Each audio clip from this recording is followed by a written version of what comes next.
Assalamualaikum warahmatullahi wabarakatuh. Kembali lagi di channel Berita Mistis. Untuk kisah kali ini masih melanjutkan dari kisah yang sebelumnya, sebuah kisah dari tulisannya Dio Seta. Kisah yang berjudul Perang Tanah Danyang. Sebelum kita lanjut ke ceritanya, tekan dulu tombol like video ini dan jangan lupa tekan juga tombol subscribe channel ini. Nyalakan juga lonceng notifikasinya agar tidak ketinggalan cerita-cerita lainnya dari channel ini. Dan buat teman-teman yang pengen membaca langsung ceritanya, nanti silahkan saja klik link yang ada di kolom deskripsi. Dan seperti apa untuk kelanjutan dari kisah ini, langsung saja kita masuk ke ceritanya.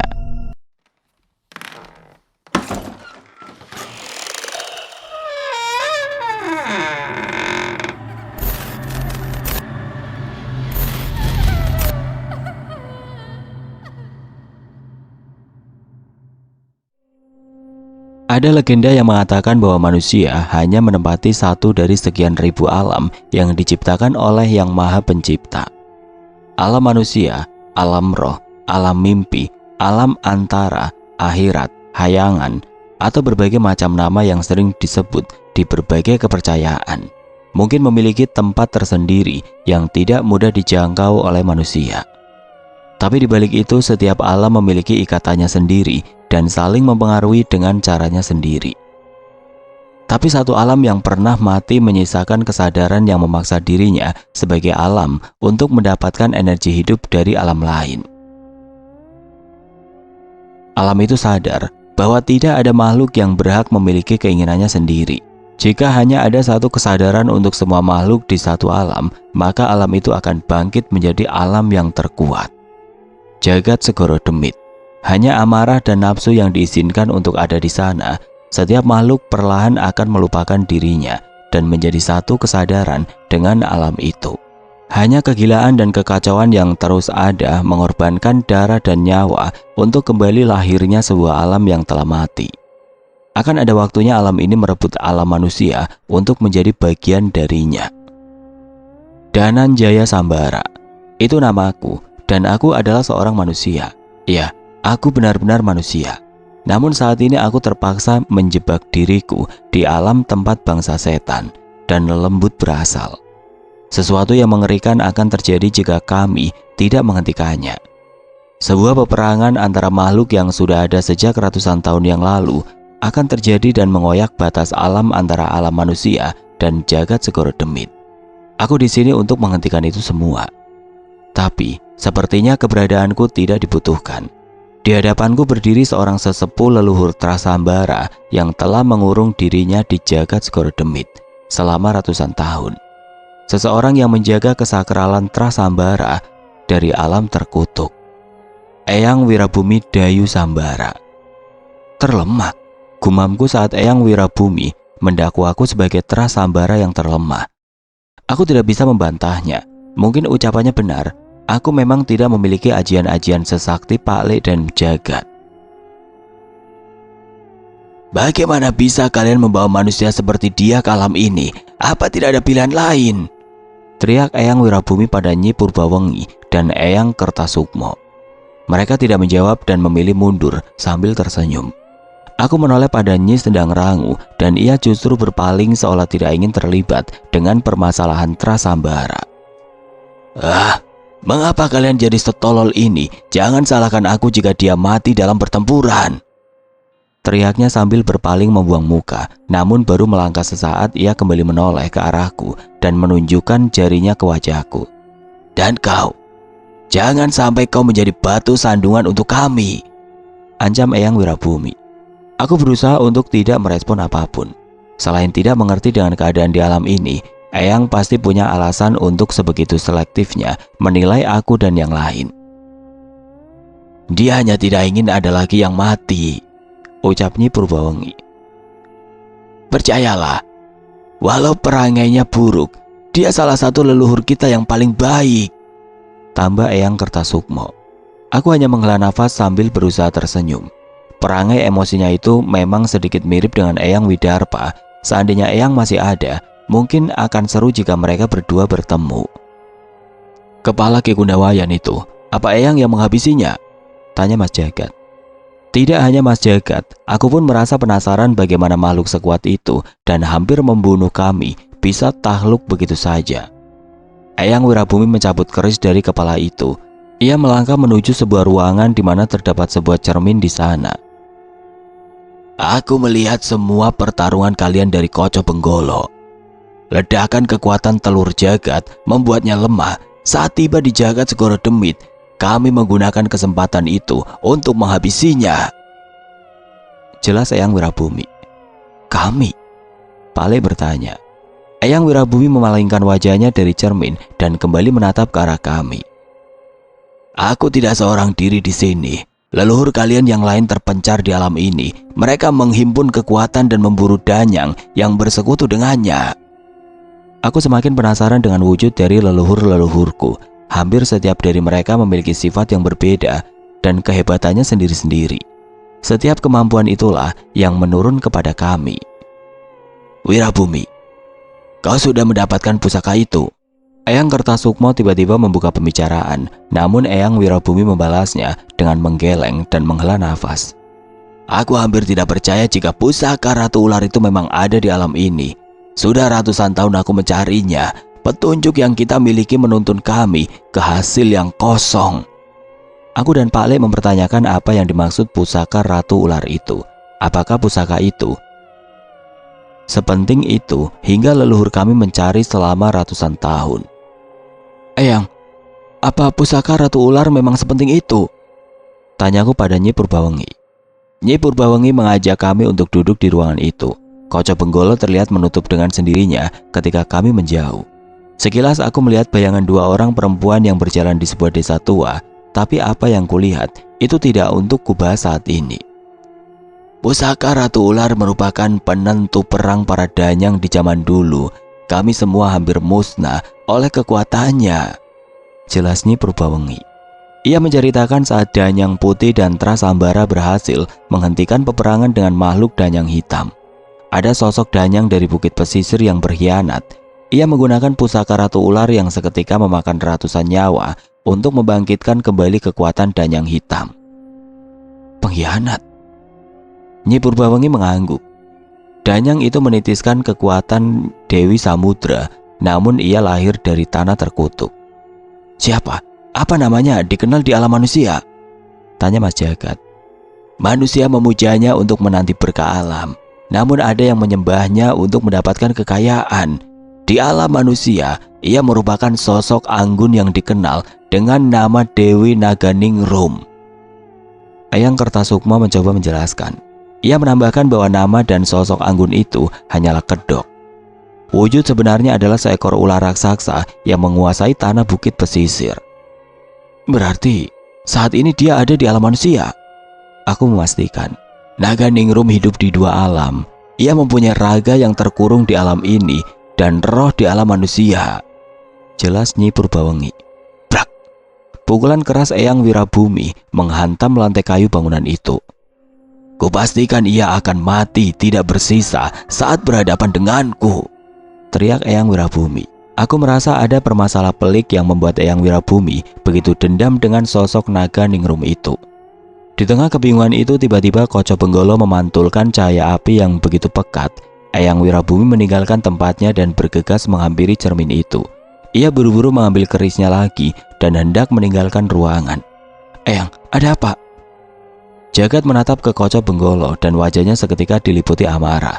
Engsek, mereka membakar satu bangunan yang menampung puluhan anak kecil. Apa yang mereka lakukan?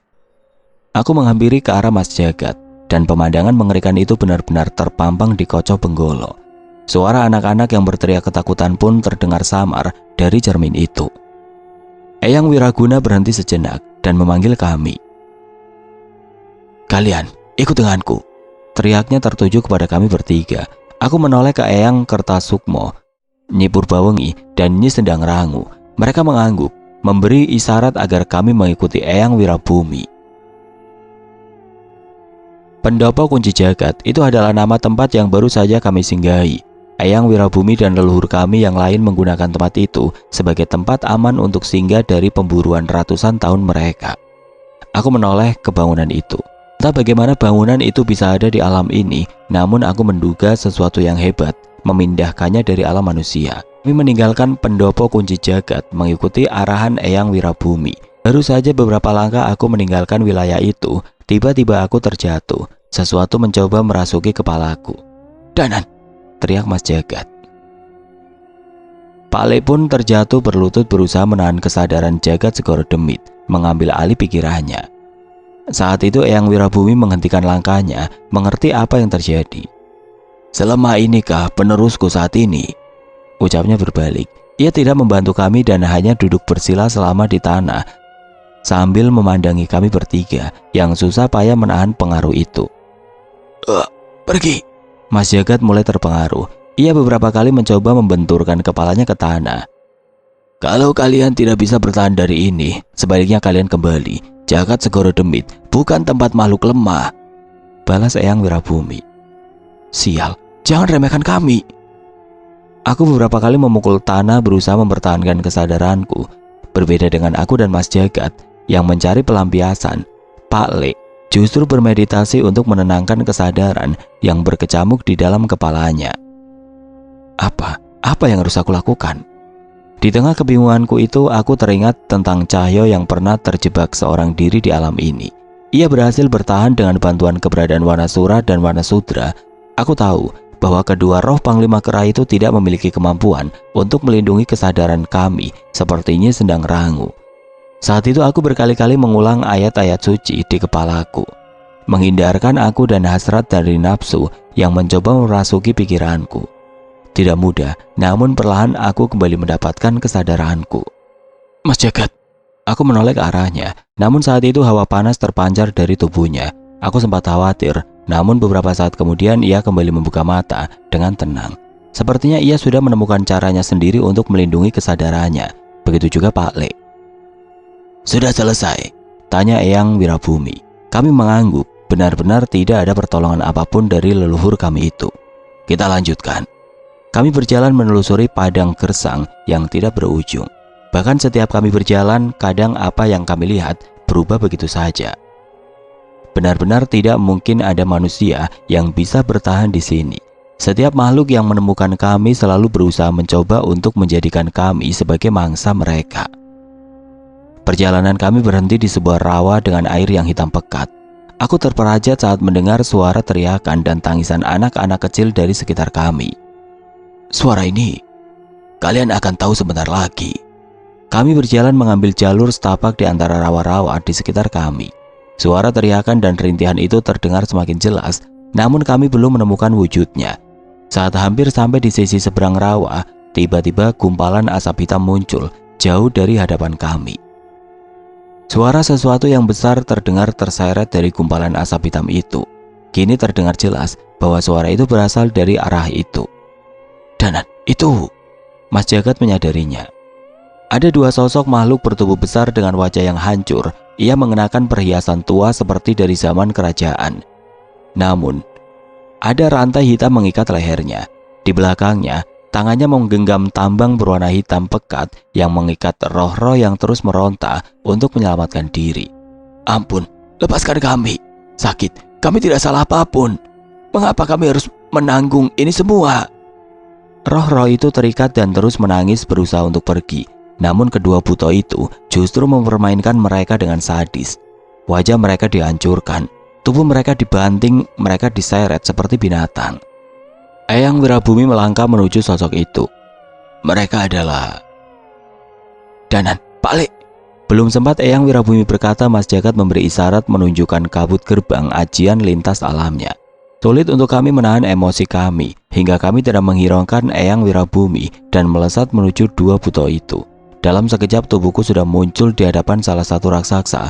Keris raga sukmaku sudah menyala dengan sinaran putih, sementara kobaran api sudah menari di kedua lengan Pak Le. Sat, ber. Darah hitam seketika mengalir dari leher di hadapanku, sementara di sisi Pak Le, api besar sudah membakar kepala raksasa di hadapannya. "Roh manusia, bukan mangsa kalian!" teriakku sambil menaiki tubuh raksasa itu dan menghujamkan kerisku ke arah dahinya. "Kurang ajar, Nyai Dewi tidak akan maafkan kalian!" teriakan raksasa di hadapanku. Ia menutupi dahinya dengan tangan, namun aku tidak peduli. Sekali lagi sebuah ajian kubacakan hingga kilatan putih menyelimuti keris Raga Sukma. Darah hitam raksasa itu bermuncratan di wajahku. Ia pun jatuh dan tumbang dengan lubang di dahinya. Aku menoleh ke arah Pak Le, dan saat itu kepala raksasa lawannya telah menghitam hangus tidak berdaya. Aku mengatur nafas dan menoleh ke belakang. Terlihat Eyang Wirabumi terdiam melihat apa yang kami lakukan. Jagat menyusul kami dan memeriksa keadaan roh-roh yang dibawa oleh kedua raksasa itu. Tidak salah lagi, mereka... Mas Jagat segera menyadari roh-roh itu. Mas, kami kenapa di sini? Sosok roh anak kecil dengan badan yang hangus mencari celana. Takut, sakit, apa salah kami? Dari anak-anak itu benar-benar membuat jantungku merasakan sakitnya mereka. Aku memegang wajah anak itu dengan kedua tanganku, dengan mata yang berkaca-kaca. Anak-anak ini tidak bersalah. Aku tahu itu.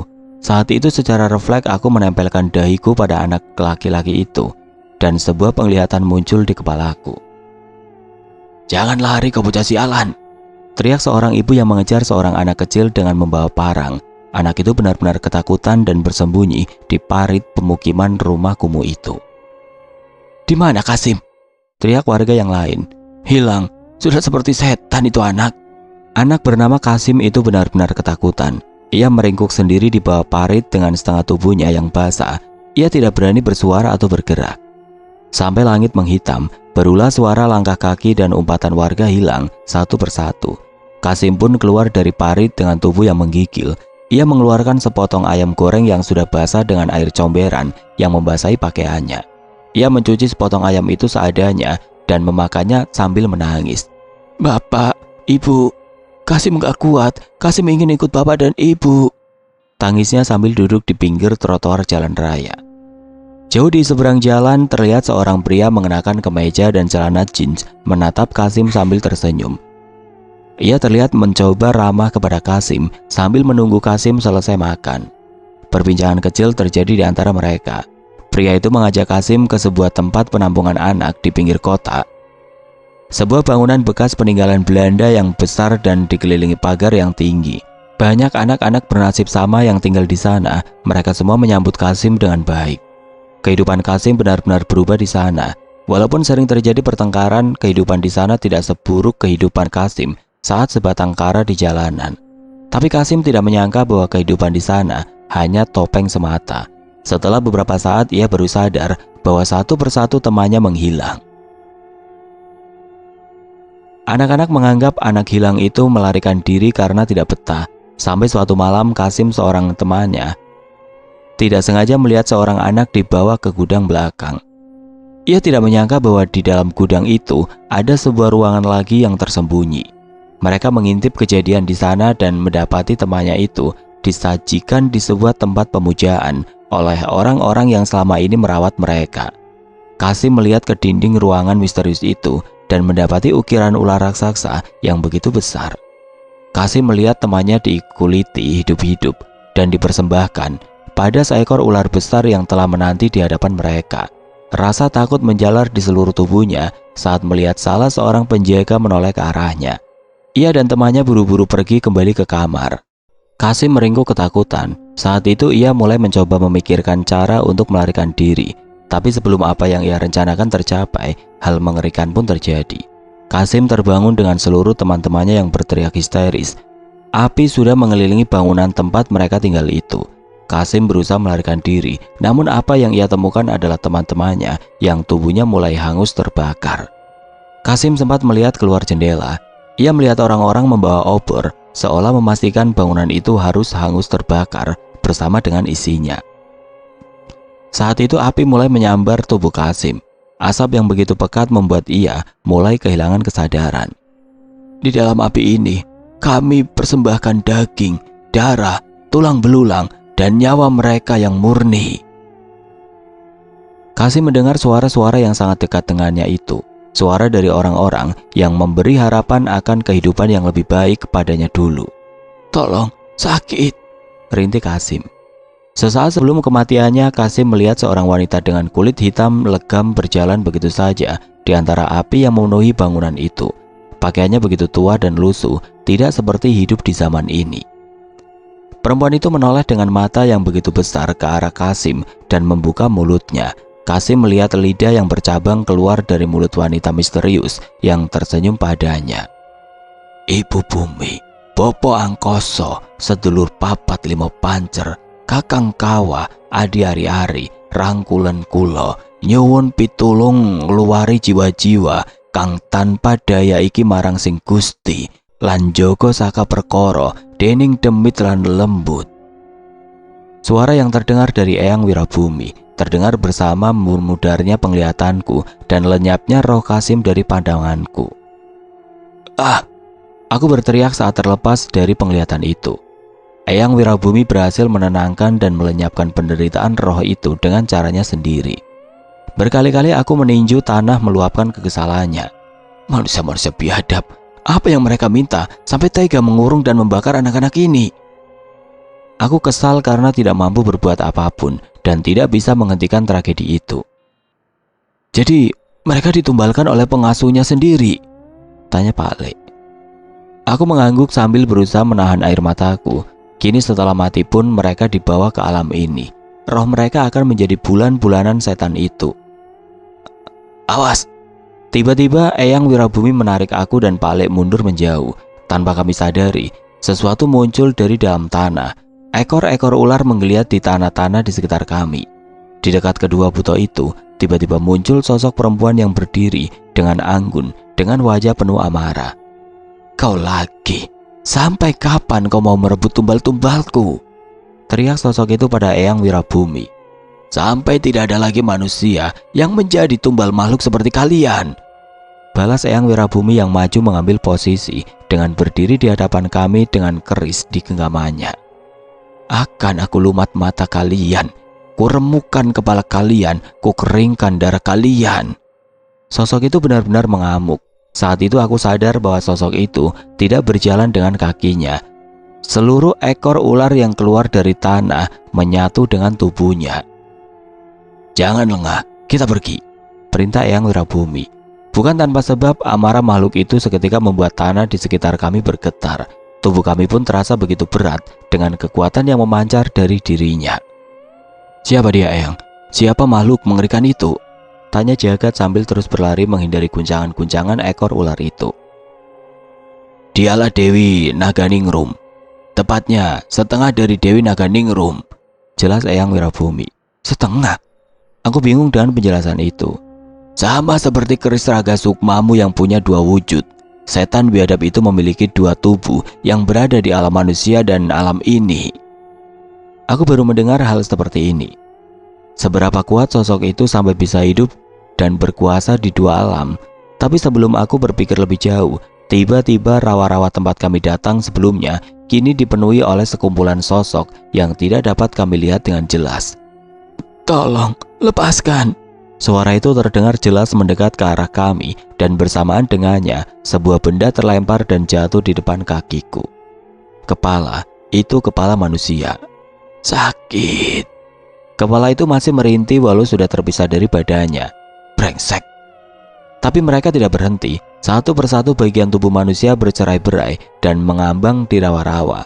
Pak Le menyalakan api dengan ajian untuk membakar satu batang pohon yang besar. Saat itulah sosok-sosok mengerikan itu terlihat. Di balik pepohonan di sekitar kami sudah menanti ular-ular yang begitu besar. Mereka menikmati tubuh manusia dan membuang begitu saja sisa-sisa tubuh itu di rawa.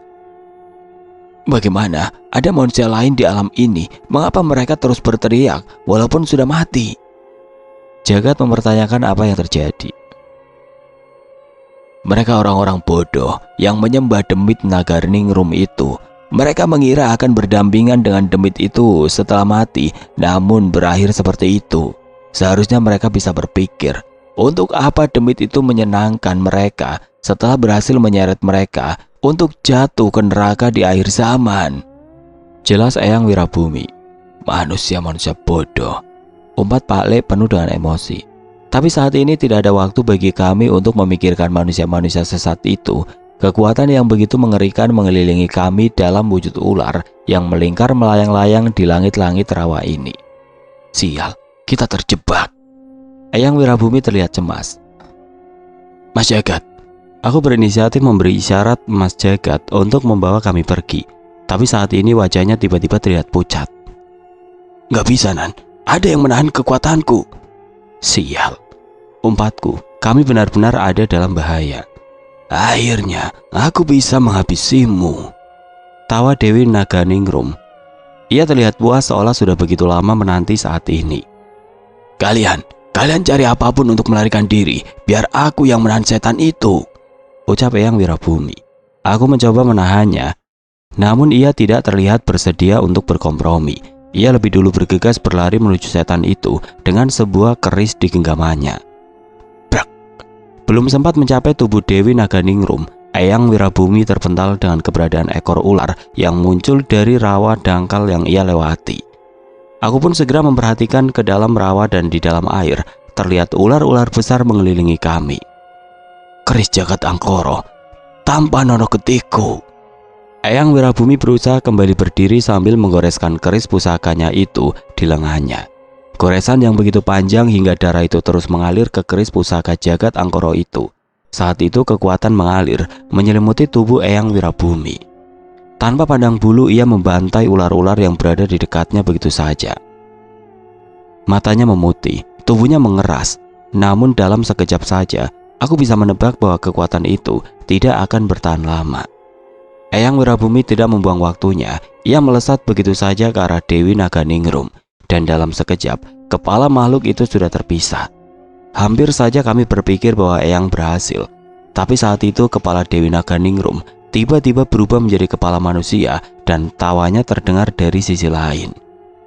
Ingin memenggalku, impianmu terlalu tinggi. Eyang Wirabumi melakukan hal yang sama berulang-ulang. Namun setiap ia menghabisi perwujudan Dewi Naganingrum, sosok itu selalu berubah menjadi tubuh mayat manusia. Hentikan Eyang, ini percuma, teriakku sambil berlari mendekat ke tengah-tengah rawa. Dengan susah payah aku berusaha menghindari ular di dalam rawa dan anggota tubuh yang mengambang di rawa ini. Dengan sekuat tenaga aku membacakan mantra untuk menyelimuti keris raga sukmaku dengan cahaya putih tanpa berhenti membacakan doa. Aku menghujamkan keris raga sukma tepat di pusat rawa sekuat tenaga.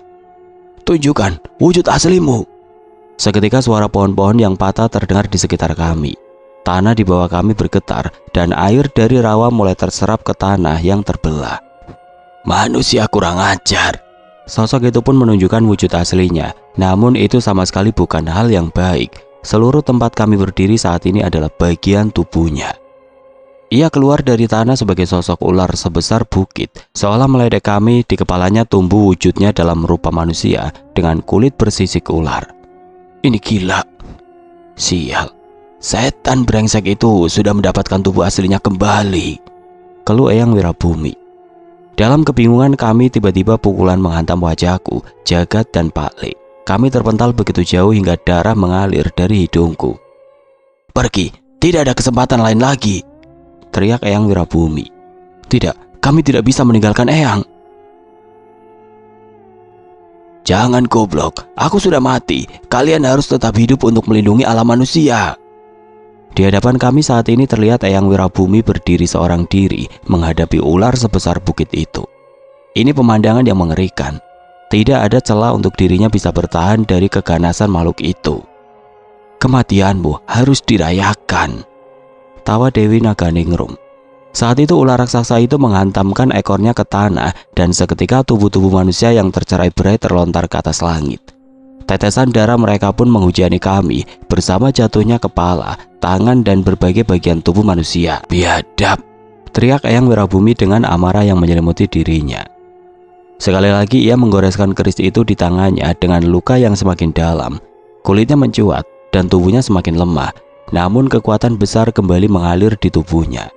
Sebuah gerakan keris diayunkan dan seketika tebasan besar yang tidak terlihat merobek tubuh Dewi Naganingrum. Tebasan-tebasan itu berasal dari keris di tangan Eyang Wirabumi. Sebuah ilmu yang mengerikan, namun bayarannya tidak main-main. Terlihat wajah Dewi Naganingrum meringis kesakitan menerima serangan itu. Namun sayangnya serangan itu tidak cukup untuk menumbangkan ular sebesar bukit itu. Kurang ajar, sudah saatnya kau mati, Dewi Naganingrum menyibakkan salah satu ekornya hingga ratusan ular beracun berterbangan dan bersiap menghujani tubuh Eyang Wirabumi. Menyadari hal itu, Eyang Wirabumi ingin segera pergi dari tempatnya berpijak. Namun tiba-tiba ia terjatuh dengan lutut menghantam tanah. Kulitnya memucat, darahnya tidak lagi mengalir dari lukanya. Ini adalah batasannya. Melihat keadaan itu, Dewi Naganingrum tersenyum. Musuh bebuyutannya kini bertekuk lutut di hadapannya. Kuhargai perjuanganmu selama ratusan tahun ini, tapi perang para danyang akan kembali bangkit, dan kali ini danyang hitam yang akan memenangkannya. Ular-ular itu pun berjatuhan menghujani tubuh Eyang Wirabumi. Eyang hanya pasrah menerima takdirnya saat itu, tapi saat ular itu menumpuk di tubuhnya, ia baru tersadar sesuatu. Tidak terjadi apapun padanya. Ular-ular itu jatuh di tubuh Eyang Wirabumi tanpa kepala. Maaf Eyang, kami sudah bosan dengan drama meninggalkan sekutu kami di medan perang. Ucapku yang baru saja kembali ke tubuh setelah menebas semua kepala ular-ular itu dalam wujud raga sukmaku. Setelah beberapa saat, geni Baraloka menyala di tubuh Eyang Wirabumi. Lukanya menutup dan tubuhnya mulai pulih secara perlahan. Kami di sini untuk menghadapi mereka, bukan melarikan diri Eyang, balas Pak Le yang mulai memainkan api di tangannya. Aku melihat tangan Pak Le menggenggam gagang keris sukma geni yang sudah hancur. Hanya tersisa potongan bila hitam di keris itu. Sepertinya Pak Le berniat menggunakan sisa-sisa keris sukma geni di tangannya. Walaupun kekuatan mereka mempengaruhi alam, aku tidak pernah mengetahui bahwa danyang seperti mereka lebih mulia dari kita. Mas Jaga terlihat telah menggenggam beberapa batu di tangannya. Kalian bodoh, teriak Eyang Wirabumi.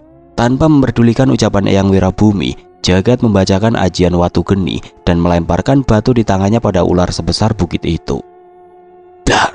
Ledakan ajian watu geni semakin besar. Aku pun sadar, selama berada di Jagat Segoro Demit, Pak Le lebih mudah menguasai apinya. Mas Jagat lebih mudah menggunakan ajian lintas alamnya. Energi metafisika di alam ini masih mengalir deras, sehingga kami lebih leluasa menggunakan ajian kami. Serangan Mas Jagat tidak berhenti. Saat itu aku dan Pak Le berpencar mengambil jalur kami sendiri. Ini balasan atas yang kalian lakukan pada Kasim. Set. Mata ular itu tergores hingga tubuhnya menggelepar. Namun aku belum selesai. Kilatan demi kilatan dari keris raga sukma menghujam ke satu titik, hingga sebuah lubang terbuka di kepala ular itu. Manusia bodoh. Tubuh ular itu mengeluarkan uap hitam yang panas. Suara gemuruh langit terdengar dari tubuh ular itu, seolah tubuh itu menyatu dengan tumbal-tumbalnya. Panas, sungguh panas. Tapi aku masih belum puas. Ini tidak lebih dari apa yang dirasakan Kasim. Danan! Teriak Pak Le yang membakar tubuhku dengan geni Baraloka. Ledakan-ledakan terus terdengar dari ajian watu geni Mas Jagat. Kami bertarung di gelap dan panasnya uap hitam makhluk itu. Tebasan demi tebasan terukir di tubuh ular itu. Dan tepat saat ular itu mengerang kesakitan, aku menitipkan tubuhku pada Pak Le dan melayang melesat dengan sukmaku. Makhluk sepertimu hanya pantas menempati neraka. Teriakku yang melesat sekuat tenaga menuju ke dalam tubuh ular besar itu melalui lubang yang kubuat. Pergi, keluar dari tubuhku. Aku tidak peduli. Dari dalam tubuh inilah suara tumbal-tumbalnya yang jadi korbannya berasal. Dengan lantunan ayat-ayat suci yang kubacakan pada wujud gaib keris raga sukma, aku membebaskan semua tumbal yang terkurung di dalam tubuhnya. Roh-roh manusia ini bukan lagi budakmu, ucapku yang menerobos keluar melalui sisi lain dari ular itu. Secara bersamaan roh-roh tumbal itu ikut berterbangan keluar dari tubuh yang mengerikan itu. Kurang ajar, mereka tumbal yang kukumpulkan selama ratusan tahun, teriak Dewi Naganingrum. Eyang Wirabumi kembali membacakan doa-doanya, menghantarkan roh-roh itu ke tempat mereka seharusnya berada. Dewi Naganingrum pun terjatuh. Kekuatannya tidak lagi semengerikan sebelumnya, namun kali ini ia benar-benar dipenuhi oleh amarah. Eyang, ayo. Aku yang telah kembali ke tubuh menarik Eyang Wirabumi untuk bergegas pergi menjauh. Kubunuh kalian. Ular raksasa itu memunculkan tanduknya.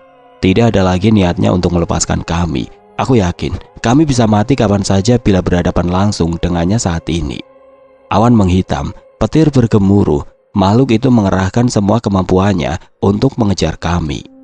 Di sini, Teriak Mas Jagat yang telah berhasil mempersiapkan kabut lintas alamnya, tapi ular itu telah melayang dan bersiap melahap kami. Tidak akan sempat, ucap Eyang Wirabumi yang melihat wujud paling mengerikan dari lawannya selama ini. Tapi aku membalasnya dengan senyum kecil. Seingatku, api hitam itu lahir dengan memanggang seekor ular. Gumamku mengingat tentang sosok makhluk bernama Dewi Ginidarna yang kami hadapi di lembah Keramat. Benar, yang ini hanya beberapa kali lebih besar, balas Pak Le yang telah menggenggam gagang keris Sukma Geni di hadapan dahinya.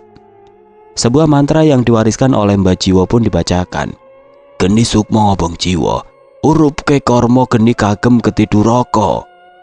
Blar. Goresan di tubuh ular itu pun bersinar. Serangan Pak Le sedari tadi membentuk aksara besar di tubuh ular itu. Api hitam pun muncul membakar membentuk sebuah raja di tubuh Dewi Naganingrum. Ia pun terjatuh kesakitan. Kami pun menggunakan kesempatan ini untuk memasuki kabut Mas Jagat. Jangan kabur pengecut, teriak Dewi Naganingrum. Pengecut, katakan itu pada makhluk yang menggunakan ratusan nyawa hanya untuk menghadapi kami berempat. Kami hanya mempersiapkan panggung terbaik untuk kematian makhluk hina sepertimu, balas Jagat yang segera menutup kabut lintas alamnya. Saat itu kami pun berlari melintasi berbagai alam mengerikan di Jagat Segoro Demit, alam di dalam alam. Entah bagaimana aku menjelaskannya, tapi inilah yang terjadi saat ini. Setelah melintasi beberapa alam, kami pun tiba kembali di pendopo kunci jagat, tepat di hadapan cermin Koco Benggolo. Entah apa yang terjadi, tapi saat itu aku keberadaan sosok ular yang begitu besar bangkit di alam manusia. Gambaran di Koco Benggolo menunjukkan bahwa ular itu akan berhadapan dengan seorang pemuda, dan aku sangat mengenal sosok yang ditampakkan oleh Koco Benggolo. Cahyo, itu Cahyo. Sosok ular raksasa itu meliuk-liuk di langit alam manusia, menembus awan. Itu jauh lebih mengerikan dari tubuh Dewi Naganingrum saat ini. Jadi, tubuh aslinya ada di alam manusia, ucap Eyang Wirabumi. Belum sempat bereaksi, tiba-tiba terdengar suara yang begitu besar dari luar bangunan. Langkah kaki terdengar dan Eyang Kertasukma dan Nyi Purbawengi menghampiri kami dengan tubuh penuh luka. Kita harus pergi. Prabu Kalabuto telah bangkit, tempat ini akan hancur, teriak Nyi Purbawengi. Baru saja kami lepas dari kengerian Dewi Naganingrum, kini kami harus mendengar nama Prabu Kalabuto. Gila, ini gila. Aku membawa Koco Benggolo itu dan berlari meninggalkan pendopo. Terlihat Nyi Sendang Rangu melayang-layang di langit melebarkan selendangnya melindungi wilayah ini. Aku kembali menatap Koco Benggolo sejenak dan mencoba menyampaikan sesuatu pada Cahyo. Cahyo, kami salah. Masalah terbesar ada di alam manusia. Ucapku ingin memperingatkan tentang Dewi Naganingrum. Dengar baik-baik Jul. Perang para danyang terjadi karena pengkhianatan mereka yang diberkahi semesta. Hentikan mereka. Krak. Tiba-tiba retakan terlihat di Koco Benggolo. Entah apa yang terjadi, namun cermin itu pecah berkeping-keping. Mereka telah bangkit. Koco Benggolo tidak mampu menggambarkan keberadaan mereka semua sekaligus, ucap Eyang Wirabumi. Aku pun meninggalkan cermin itu, tapi aku mencoba menyimpan satu kepingan cermin itu yang mungkin saja bisa berguna untuk kelak. Kami telah jauh berlari. Nyi Sendang Rangu menarik selendangnya dan menyusul kami, dan saat itu di hadapan kami terlihat pemandangan yang mungkin tidak akan pernah kami lihat lagi. Prabu Kalabuto. Ya, aku yakin itu pasti dia. Sosok yang begitu besar muncul dari balik kabut. Besar, sangat besar. Entah itu Buto Ireng, Batara Nogo, mereka tidak sebesar makhluk itu. Bangunan-bangunan di pendopo kunci jagat hancur begitu saja dengan satu pijakan kakinya. Apa makhluk seperti itu yang dulu kalian lawan? Tanyaku pada leluhur kami. Tidak ada keraguan, Eyang Wirabumi, Nyi Purbawengi, dan Eyang Kertasukmo mengangguk secara bersamaan. Entah mukjizat apa yang akan bisa menyelamatkan alam manusia dari makhluk-makhluk itu. Ingat Danan, ini perang para danyang. Itu artinya kalian tidak akan sendiri. Mereka pasti akan muncul saat waktunya tiba, ucapnya Sendang Rangu. Benar, ucapannya Sendang Rangu benar. Mil pergi meninggalkan tempat itu dengan kabut Mas Jagat. Aku membayangkan seperti apa wujud danyang-danyang yang akan bertarung di pihak putih. Di tengah lelahnya kami, Eyang Wirabumi menepuk bahuku. Ia menatap wajahku dengan senyum yang berbeda. Maafkan Eyangmu ini Danan. Eyang, tarik kembali ucapan Eyang.